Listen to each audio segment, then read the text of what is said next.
আসসালামু আলাইকুম। এখন আমি পুঁই শাক দিয়ে আলু দিয়ে চিংড়ি মাছ দিয়ে ভাজি করব। আলুটা আর পুঁই শাকটা একটু সিদ্ধ দিয়ে দিই।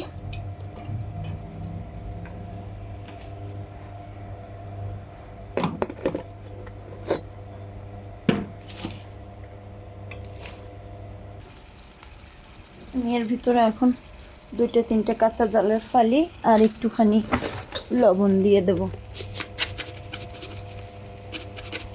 ব্যাস, এখন এটা একটু ঢাকা দিয়ে রাখি।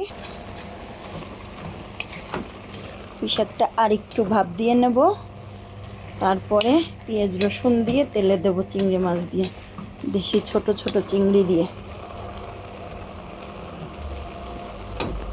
আলু সিদ্ধ হয়ে গেছে।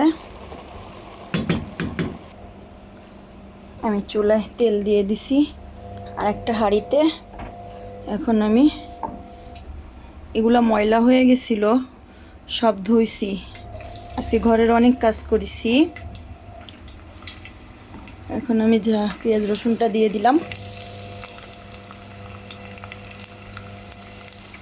ধুলা, শুধু ধুলা, কোথার থেকে যে ধুলা ঘরের মধ্যে ঢোকে আমি নিজেও জানি না। দরজা জানালা সব আটকানো থাকে, তারপরও ধুলা ঢুকে যায়। আমি পেঁয়াজ রসুনটা একটু ভেজে নিই, তারপরে পুঁই শাকটার ভিতরে দিয়ে দেবো।